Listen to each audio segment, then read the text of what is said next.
ನಾನು ನಿಮಗೆ age calculate ಮಾಡೋದು ಹೇಗೆ ಅಂತ ತೋರಿಸ್ಕೊಡ್ತೀನಿ. ಇಲ್ಲೊಂದಷ್ಟು ಡೇಟಾ ಇದೆ.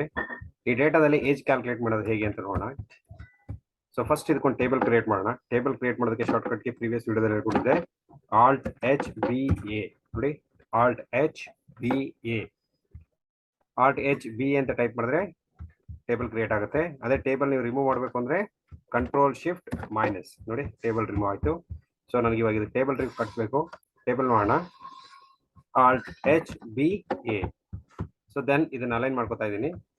ಸೊ ನನಗೆ ಸೆಂಟರ್ ಬೇಕು, ಸೆಂಟರ್ ಮಾಡ್ಕೋತಾ ಇದ್ದೀನಿ. ಇವಾಗ ನಾವಿಲ್ಲಿ ಏಜ್ ಫೈಂಡ್ ಔಟ್ ಮಾಡಬೇಕು. ಸೊ ನೋಡಿ ಇಲ್ಲಿ 15th August 1947 ನಮ್ಗೆ ಇಂಡಿಯಾಗೆ ಇಂಡಿಪೆಂಡೆನ್ಸ್ ಬಂದಂಥ ಟೈಪ್. ಸೊ ಇಲ್ಲಿಗೆ ತನಕ ನನಗೆ ಎಷ್ಟು ವರ್ಷ ಆಗಿದೆ ಅಂತ ಕಂಡುಹಿಡಿಯಬೇಕು. ಸೊ ಹೇಗೆ ಕಂಡುಹಿಡಿಯೋದು? First equals is mandatory to find any formula base questions ಅಲ್ಲಿ ಈಕ್ವಲ್ಸ್ ಕಂಪಲ್ಸರಿ ಹಾಕಬೇಕು. ದೆನ್ ಫಾರ್ಮುಲಾ ಡೇಟೆಡ್, ಯಾಕಂದ್ರೆ ಡೇಟ್ ಕಂಡುಹಿಡಿತಿರೋದ ಡೇಟೆಡ್ ಇಫ್ ಅಂತ ಟೈಪ್ ಮಾಡಿ, open bracket, select the data along with. ಈ ಡೇಟಾ ಸೆಲೆಕ್ಟ್ ಮಾಡುವಾಗ ನಿಮಗೆ ಡೇ, ಮಂತ್ ಅಂಡ್ ಇಯರ್ 3 ಇರಬೇಕು. Then next today, open bracket, close bracket, comma, double inverted comma, then y, close the double inverted comma, then close bracket, enter. ನೋಡಿ 75 years ಆಯ್ತು.